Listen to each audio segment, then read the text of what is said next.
सबकी आवाज़ media network में आपका स्वागत है। आज जिला कलेक्टर ऑफिस में एक संयुक्त पत्रकार परिषद का आयोजन किया गया। लॉकडाउन के आज ख़त्म होने के साथ ही इस प्रेस कॉन्फ्रेंस का आयोजन किया गया था। प्रेस कॉन्फ्रेंस से पुलिस कमिश्नर, जिला कलेक्टर, म्यूनसिपल कमिश्नर ने खिताब किया। देखिए इन तीनों अधिकारियों ने क्या कहा इस मौके पर या इस प्रेस कॉन्फ्रेंस में। बरोबर 10 दिवसापूर्वी आपण कर्फ्यू डिक्लेअर केला होता, जनता कर्फ्यू। सर्व संस्थांना, सर्वांना, लोकप्रतिनिधींना सोबत घेऊन आपण हा जनता कर्फ्यू जो आहे, जनतेतून मागणी होती त्या अनुषंगाने आपण हा डिक्लेअर केला होता। आज मध्यरात्रीपासून हा जनता कर्फ्यू संपुष्टात येईल आणि काही जे काय चर्चा चालू होत्या त्याला आपल्याला या ठिकाणी पूर्णविराम द्यायचा आहे की कुठल्याही पद्धतीने हा जनता कर्फ्यू एक्सटेंड झालेला नाही आहे। आज मध्यरात्रीपासून 9 जुलैला जी काय परिस्थिती होती, औरंगाबाद शहर असेल, वाळूज असेल किंवा जिल्हा असेल, तीच परिस्थितीमध्ये आपल्याला पुढे मार्गक्रमण करायचं आहे। या दरम्यान या 9 दिवसामध्ये ज्या ज्या ऍक्टिव्हिटीज झालेल्या आहेत त्याबाबत शहराच्या बाबतीत महापालिका आयुक्त तर सांगतीलच। या ठिकाणी फक्त सुरुवातीला मला हे स्पष्ट करायचंय, जनता कर्फ्यूच्या पिरियडच्या दरम्यान खूप मोठ्या प्रमाणावर आपल्याकडे जिल्ह्यामध्ये अँटीजन टेस्टिंग या झालेल्या आहेत। मॅक्झिमम अँटीजन टेस्टिंग ह्या शहरामध्येच आपल्या झालेल्या आहेत। ग्रामीण भाग जो आहे तो ग्रामीण भाग मुद्दामून आपण अँटीजन टेस्टिंग पासून थोडा मागे ठेवला होता, कारण आपण शहरामध्ये असा कसा परिणाम येतो ते बघितलेला आहे आणि हा परिणाम हा खूप चांगला आहे। आजपर्यंत अँटीजन टेस्टिंग सुरू केल्यापासून आपण जिल्ह्यामध्ये 18,478 हा कालचा फिगर आहे, इतक्या अँटीजन टेस्टिंग या ठिकाणी केलेल्या आहेत। हे one of the highest number आहे पूर्ण महाराष्ट्रात कुठल्याही जिल्ह्याकरता आणि त्यातले जवळपास 887 हे पॉझिटिव्ह या ठिकाणी आलेले आहेत। त्या शहरामध्ये 16,746 टेस्ट मधून 775 पॉझिटिव्ह आहेत, हे कालचे आकडे आहेत। ग्रामीण भागात 1732 टेस्ट मध्ये 112 पॉझिटिव्ह आहेत। अँटीजन टेस्टिंग जी आपण या ठिकाणी सुरुवात केलेली आहे, कोणाची करायची, कोणत्या सिच्युएशन मध्ये करायची याच्या आयसीएमआरच्या गाईडलाईन स्पष्ट आहेत, त्या आपण जारी देखील केलेल्या आहेत। आयसीएमआर गाईडलाईन प्रमाणे अँटीजन टेस्टिंग केल्यानंतर जर पॉझिटिव्ह आला तर तो 100% हा पॉझिटिव्ह रुग्ण असा गृहीत धरतो आपण। जर तो निगेटिव्ह आला आणि जर तो सिम्प्टोमॅटिक असेल, म्हणजे त्याला जर लक्षणं असतील, तरच फक्त त्याची रिपीट टेस्ट करायची आवश्यकता आहे। आमचा असा अनुभव आहे की अँटीजन टेस्टिंग असतील की ज्या अँटीजन टेस्टिंग मध्ये इम्युनो ऍसिडचा वापर केला जातो आणि त्याच्या अंतर्गत जो व्हायरस आहे ते व्हायरसचे जे सरफेस प्रोटीन्स आहेत त्याच्या रिएक्शनने आपल्याला टेस्ट रिझल्ट येतो। ती अँटीजन टेस्ट असेल किंवा पीसीआर बेस्ड टेस्ट ज्याच्यामध्ये व्हायरसचा आरएनए एक्सट्रॅक्ट करून त्याचं रिव्हर्स पॉलिमरेज चेन रिएक्शनने आपण डिटेक्ट करत असतो की व्हायरस आहे की नाही। यांची जी सेन्सिटिव्हिटी आहे दोघांची, पण ती सेन्सिटिव्हिटी जी आहे ती वेगळी आहे। मात्र पॉझिटिव्ह जर म्हणायचा ठरला तर कुठलाही पॉझिटिव्ह जो आहे तो फॉल्स पॉझिटिव्ह नाही कुठल्याही टेस्टमध्ये। आमच्या अनुभवामध्ये, औरंगाबादच्या अनुभवामध्ये फार क्वचित ठिकाणी असं झालेलं आहे की अँटीजन टेस्ट मध्ये निगेटिव्ह सॅम्पल आलेलं, मात्र पीसीआर टेस्ट मध्ये जे पॉझिटिव्ह आलं। दरम्यानच्या काळामध्ये काही ठिकाणी खूप अशा पद्धतीचं एक चर्चा होती की अशा पद्धतीने टेस्टिंग मध्ये वेगवेगळे रिझल्ट येतात, मग नक्की काय करायचं। तर या ठिकाणी मला सुरुवातीला ते स्पष्ट करायचं आहे, टेस्टिंगच्या बाबतीमध्ये कुठल्याही टेस्टिंग मध्ये कुठल्याही वेळी जर एखादी व्यक्तीचा स्वॅब हा पॉझिटिव्ह आला तर तो 100% पॉझिटिव्ह म्हणून ट्रीट करण्याच्या आयसीएमआर गाईडलाईन्स आहेत। त्याच्यामुळे नंतर तुम्ही किती वेळा स्वॅब घेतला आणि तो किती वेळा निगेटिव्ह आला तरी पण जोपर्यंत ज्या दिवशी स्वॅब पॉझिटिव्ह आलेला आहे त्या दिवसानंतर 10 दिवसाचा जो काय आपला प्रोटोकॉल आहे तो इमिजिएटली त्याच्यामध्ये जो आहे तो अस्तित्वात येतो, कारण याच्यामध्ये फॉल्स पॉझिटिव्ह असला प्रकार नाही। दोन्ही टेस्टमध्ये फॉल्स निगेटिव्ह असू शकतात पण फॉल्स पॉझिटिव्ह नाही। दुसरी गोष्ट अजून मला ही स्पष्ट करायची आहे की बऱ्याचदा निगेटिव्ह रिझल्ट जे आहेत ते स्वॅब घेण्याची पद्धत असू देत किंवा कलेक्ट करण्याच्या पद्धतीपासून मग कसं स्वॅब घेतलेला आहे त्या पद्धतीपर्यंत बरेच फॅक्टर त्याच्यामध्ये कारणीभूत असतात आणि मग अंतिम फॅक्टर जो आहे तो टेस्टिंगचा कारणीभूत असतो। तो त्याच्यामुळे सुरुवातीलाच मला हे स्पष्ट करायचं आहे या ठिकाणी की अँटीजन टेस्टिंग असू देत किंवा पीसीआर बेस्ड टेस्टिंग असू देत, पॉझिटिव्ह हा पॉझिटिव्हच आपण त्या ठिकाणी म्हणणार आहे। दुसरी गोष्ट मला या ठिकाणी अशी स्पष्ट करायची आहे की कर्फ्यू पिरियड मध्ये 18,000 अँटीजन टेस्टच्या व्यतिरिक्त आपण 8,000 पीसीआर टेस्ट पण केलेले आहेत। याच्यामध्ये प्रामुख्याने ग्रामीण भागातले जवळपास 4,500 पेक्षा जास्त पीसीआर टेस्ट झालेले आहेत। हे मी संपूर्ण जिल्ह्याचं सांगतो आहे. म्हणजे एकत्रितपणे आपण जर बघितलं तर जिल्ह्यामध्ये मागच्या 8 दिवसामध्ये दररोज साधारणपणे 3000 पेक्षा जास्त टेस्ट या दररोज आपल्या होत आहेत. या टेस्ट मधून या ठिकाणी परिणामांच्या बाबतीमध्ये चर्चा झाली होती. आजच आपण या बाबतीत परिणाम काय झाला हे सांगू शकणार नाही, परंतु या ठिकाणी मला निश्चितपणे एक सांगायचं आहे की कर्फ्यू पिरियड मध्ये आपण जे अग्रेसिव्हली टेस्टिंग केलं, अग्रेसिव्हली आपण लोकांपर्यंत पोहोचलो महापालिकेमार्फत आणि सर्व्हिलन्स करून बजाजनगर आणि वाळूज या परिसरामध्ये. त्याचा परिपाक असा झाला की आपले जे अनआयडेंटिफाईड पॉझिटिव्ह व्यक्ती आहेत, हे अनआयडेंटिफाईड पॉझिटिव्ह व्यक्ती मोठ्या प्रमाणात आपण या ठिकाणी शोधून काढू शकलो. जसं मी या ठिकाणी सांगितलं त्याप्रमाणे कर्फ्यू पिरियड मध्ये जे आहे ते कर्फ्यू पिरियड मध्ये आपण जवळपास आपल्याला माहित आहे की आपली फिगर 9 तारखेची किंवा 10 तारखेची किती होती, आजची किती आहे. एवढे जे पण लोक आपण पॉझिटिव्ह शोधून काढलेले आहेत हे सगळे अनआयडेंटिफाईड आहेत, 1000 पेक्षा जास्त आहेत पेशंट. जर हे कर्फ्यू पिरियड मध्ये आपण शोधून काढू शकलो नसतो तर पर्यायाने जे आहे आपल्या संपूर्ण सोसायटीमध्ये हे स्प्रेडर म्हणून कार्यान्वित झाले असते. आज मात्र खूप अग्रेसिव्ह टेस्टिंगमुळे कर्फ्यू लिफ्ट झाल्यानंतर जेव्हा पण केव्हा आता जनजीवन हळूहळू सुरळीत होईल त्यावेळी स्प्रेडर्स जे आहेत ते सोसायटीत कमी राहतील आणि साहजिकच त्याचा असा परिणाम होणार आहे की प्रसार जो आहे तो थोड्या प्रमाणामध्ये कमी राहणार आहे. याच्याशिवाय दुसरा एक अत्यंत महत्त्वाचा मुद्दा या ठिकाणी आपल्याला स्पष्ट करायचा आहे, तो म्हणजे मी वेळोवेळी प्रशासनाची भूमिका, एकूणच डिस्ट्रिक्ट ऍडमिनिस्ट्रेशनची भूमिका स्पष्ट केलेली आहे. सर्वप्रथम आपल्याला विविध तज्ञांचं जे म्हणणं आहे की कोरोना व्हायरसचा प्रसार हा अचानक थांबणार नाही आहे. कोणी म्हणतं 40%, कोणी म्हणतं 60% लोकांना हे होणार आहे. अशा वेळी आमचा सर्वात प्राथमिक उद्देश जो आहे तो मृत्यू थांबवण्याकडे आहे. डेथ रेट थांबवणं हा संपूर्ण प्रशासनाचा प्राथमिक उद्देश आहे. त्याच्यासोबत जो सेकंड आपला जो उद्देश आहे तो आहे की जे पण काही पेशंट आपल्याकडे येतात, जे पण सिरियस किंवा मॉडरेट पेशंट येतात त्यांना योग्य रीतीने हॉस्पिटल फॅसिलिटीज, मग ते बेड असेल किंवा चांगली ट्रीटमेंट असेल ते अवेलेबल करून देणं हा आपला उद्देश आहे. आणि या दोघांच्या सोबतच मग पुढचा आपला उद्देश आहे प्रसार थांबवणं.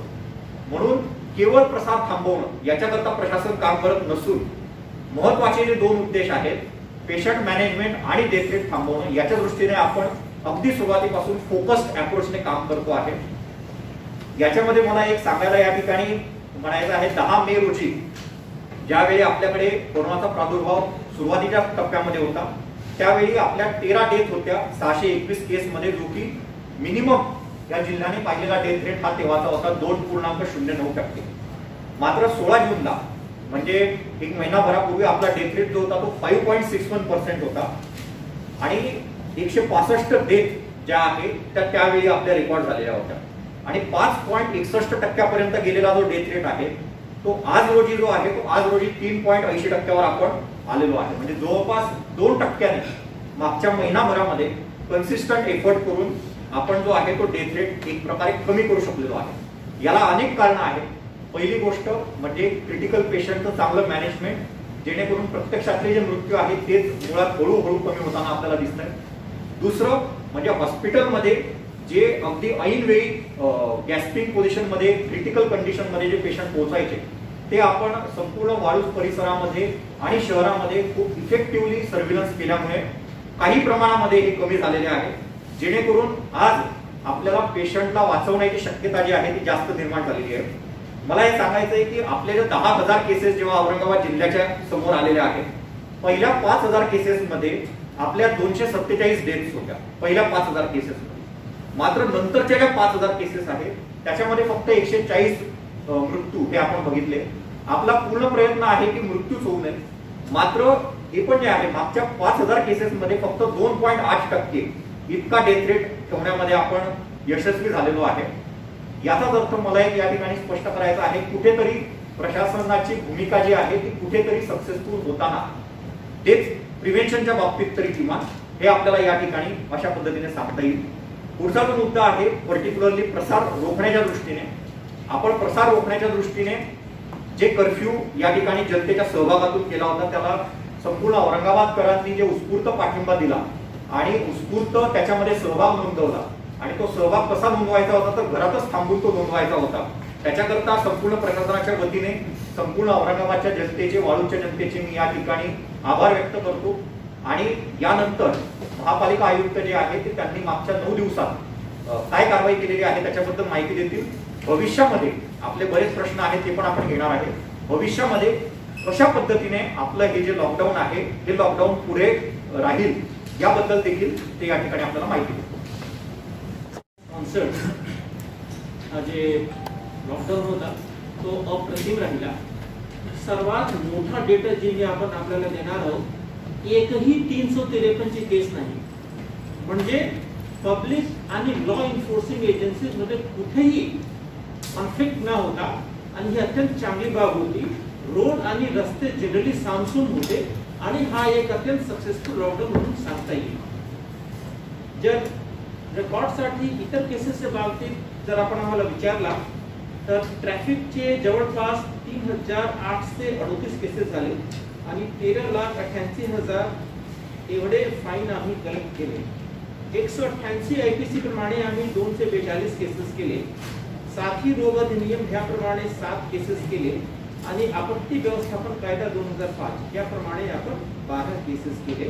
हे आमच्या पोलिसांकडून हे एक लहानसे रिपोर्ट आहे आणि शेवटी पब्लिकला आम्ही त्यांनी कॉपरेट केल्याबद्दल आभार व्यक्त करतो। धन्यवाद। प्रश्न जर असतील कोणाचे तर प्रश्न या ठिकाणी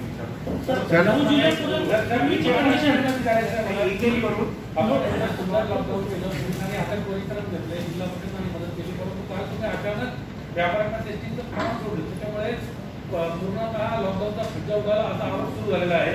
प्रत्येक ठिकाणी गर्दी पडली, व्यापारी बाहेर आले। हे या 4 दिवसापूर्वी करता आलं असतं का? येस, मी आपल्याला सांगतो। पहिली गोष्ट ते प्रमाण नाही सोडलेलं आहे आणि दुसरी गोष्ट मागचे 9 दिवसापासून या पर्टिक्युलर लॉकडाऊनची अवधी सांगायची झाला तर मागचे 7 दिवसापासून आपली 15 टीम विभिन्न एरियामध्ये जाऊन टेस्टिंग करत होती। कोणतेही व्यापारी, कोणतेही जे ट्रेडर्स होते ते समोर नाही येत होते। इव्हन मी स्वतः विजिट केलेली आहे त्या एरियामध्ये जाऊन फोनवर माईकवर आम्ही अपील केली होती। त्याच्यानंतर जे आज लॉकडाऊनचा अंतिम दिवस आहे आणि आता 3-4 वाजलेले आहेत, जर हे गोष्टी आपण अगोदर लॉकडाऊन मध्ये केली होती तर लॉकडाऊन मध्ये हेच परिस्थिती झाली असती तर लॉकडाऊनचा काही अर्थ राहिला नसता आणि त्या लॉकडाऊनचे जे बेनिफिट होते ते काही राहिले नसते। याच्यामुळे लॉकडाऊनचे आज लास्ट दिवस मध्ये आफ्टरनून मध्ये हे अनाउन्स केलं। त्यामध्ये पण एक आहे की आमची औरंगाबाद व्यापारी महासंघ सोबत चर्चा झाली आणि त्यामध्ये जे आपली सहमती काल झाली होती त्या अनुषंगाने आज दुपारी 3 बजेपासून आपली व्यापाऱ्यांसाठी टेस्टिंग सुरू होणे अपेक्षित होतं। पण काही व्यापाऱ्यांनी न्यूजपेपर मध्ये वाचला आणि ते त्या स्थानावर गेले जिथे की नागरिकांसाठी टेस्टिंग सुरू होती, जे आमचे HRC LRC होते त्याची टेस्टिंग सुरू होती। त्याच्यामुळे अनावश्यक त्याने गर्दी केली। बट आम्ही ब्रीफ केला, औरंगाबाद व्यापारी महासंघाने आम्हाला 15 लोकेशन दिलेली आहे, त्या लोकेशनवर आता टीम गेलेली आहे आणि ते आज टेस्टिंग सकाळीपासून जे सुरू आहे ते रात्रीपर्यंत पण सुरू राहणार आहे। We are planning to complete this test within 2-3 days। Sir 9 जुलैची सिच्युएशन म्हणजे की काय व्यापाऱ्यांसाठी P1 P2 9 जुलैला P1 P2 नव्हतं, म्हणजे हे जे कन्फ्युजन आहे अधिकाऱ्यांमध्ये पण कन्फ्युजन आहे का? यापूर्वी सांगण्यात आलं की आता P1 P2 राहणार नाही।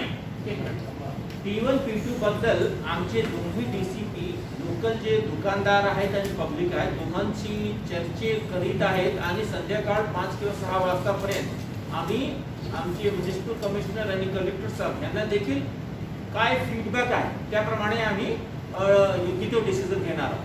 पण यापूर्वी कलेक्टरने सांगितलं की P1 P2 राहणार नाही, नेमकं काही गोंधळ आहे का अधिकाऱ्यांचे निर्णय घेण्यामध्ये? नाही, गोंधळ नाही। हे बघा, आपत्ती व्यवस्थापन कायदा त्या अनुसार आपले म्युनिसिपल कमिशनर साहेब सर्व रेग्युलेशन बाबत ते अधिकार ते त्यांचे जे निर्देश आहेत ते जारी करतात। बहुत ते आमची फीडबॅक देतात, पब्लिकची फीडबॅक देतात आणि त्यानुसार ते केला जातोय करके P1 P2 बद्दल देखील आम्ही तसंच करणार। आम्ही काही तास राहिलेले आतापर्यंत निर्णय होत नाही, काय म्हणायचं सर? कारण सगळे संभ्रमात, सगळं शहर संभ्रमात आहे, व्यापारी संभ्रमात आहेत, नागरिक संभ्रमात आहेत। नाही, मी याच्यात सांगतो पहिली गोष्ट, आज आपला शनिवार आहे, उद्याचा रविवार आहे. देशामध्ये मी सर्वप्रथम तर हे स्पष्ट करू इच्छितो की जो शासन निर्णय आहे आपला मिशन बिगिन अगेन 2, जो मान्य मुख्य सचिव महोदयांनी लेटर काढून सांगितलेला आहे 9 तारखेची पोझिशन, मी ज्या अर्थी सांगितलं की 9 तारखेची पोझिशन ही कायम राहणार, त्या अर्थी ती कायम राहणार. हे पुढच्या 31 जुलैपर्यंत आपला जो 9 तारखेचा 9 दिवसांचा जो आपला जनता कर्फ्यू होता तेवढ्या पिरियड करता असं समजायचं की आपण पूर्णपणे 100% आपल्यावर घेतो. परंतु जसं सीपी साहेबांनी सांगितलं याच्यामध्ये स्थानिक परिस्थिती लक्षात घेऊन याकरता आपल्याला विचार करावा लागतो आहे. कारण की जर आपण अचानकपणे अशा पद्धतीची कमी सूट म्हणा जास्त सूट म्हणा जर स्थानिक परिस्थिती लक्षात न घेता जर दिली तर त्या ठिकाणी खूप मोठी गर्दी होऊन हा आपला परत सोशल डिस्टन्सिंगचा म्हणजे आपण जे 9 दिवसात गेन केलं ते लूज होता कामा नये. म्हणून जेव्हा आपला कर्फ्यू ओपन अप करायचा आहे त्या अर्थी जेव्हा हे मोठ्या 77 दिवसाचा कर्फ्यू ओपन अप करताना देखील जेव्हा शासनाने 2 मिशन बिगिन अगेन घेतले त्या अर्थी आपला हा 9 दिवसाचा कर्फ्यू ओपन अप करताना आपल्याला कदाचित 2 दिवस एखादा मार्ग, मग पुढचे 2-3 दिवस एखादा मार्ग आणि मग हळूहळू सुरळीत असं करावं लागू शकतो.